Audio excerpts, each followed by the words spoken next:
à toutes et à tous. Alors être VPcom c'est quoi? Être VPcom c'est plein de choses à la fois en fait. C'est être à l'interface de tous les autres pôles du C2P1, donc notamment le pôle qui concerne le tutorat.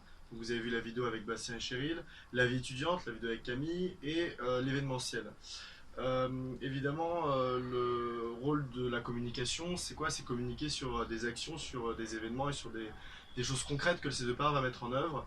Donc c'est pour ça que c'est extrêmement important de se tenir à jour de tout ce que fait le C2P1 et d'avoir une régularité, une organisation dans les deadlines qu'on pose et dans le travail qu'on a à faire.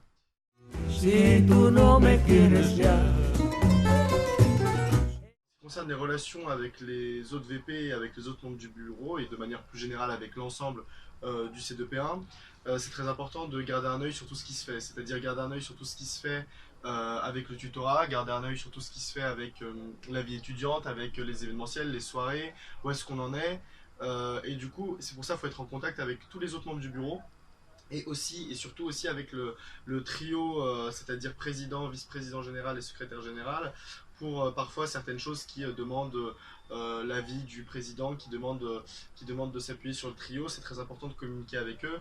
Et donc c'est pour ça que le pôle de la communication, il recoupe tous les autres pôles en fait. C'est pas un pôle à part qui vit sa vie et fait ses trucs de son côté. C'est un pôle qui vraiment va centraliser toutes les informations importantes à retransmettre au P1. Notamment les dates des concours blancs, les dates des GT, l'endroit, etc. Et c'est pour ça que ça demande d'être en contact avec tout le monde.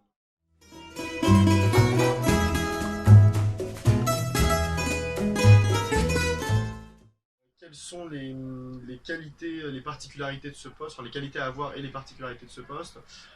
Tout d'abord, les qualités, il faut quand même être bien organisé pour pas s'en mêler dans ces deadlines et pas avoir le travail qui nous rattrape, parce que vous savez bien que même quand vous serez en année supérieure, vous avez un emploi du temps qui est généralement plus favorable au fait de s'engager dans l'associatif, mais il faut aussi être capable d'anticiper les moments où vous serez peut-être moins disponible, les moments où vous aurez besoin de déléguer certaines choses, etc. Parce que le VPcom, il a beau centraliser toute l'information et garder un œil garder un œil sur tout, il peut pas tout faire, donc il va être obligé de déléguer, et c'est là où il va s'aider des membres actifs et des autres personnes du bureau, du C2P1, donc ça demande d'être vraiment capable de garder un œil sur tout, d'être bien organisé, etc.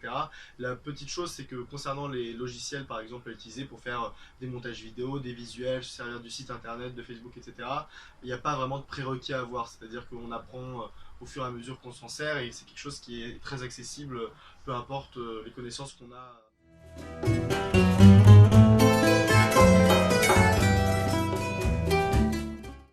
Donc si vous avez des questions concernant le pôle, n'hésitez pas à m'envoyer un message directement ou à envoyer du coup de fait un message à la page Facebook du C2P1 ou au mail C2P1 qui sera donné dans la description de la vidéo. Et évidemment, je vous encourage à venir cet après-midi à la séance de présentation des postes en Giroud à 16 h au Saint-Père. Es un pedazo del alma que se arranca sin piedad. Es un pedazo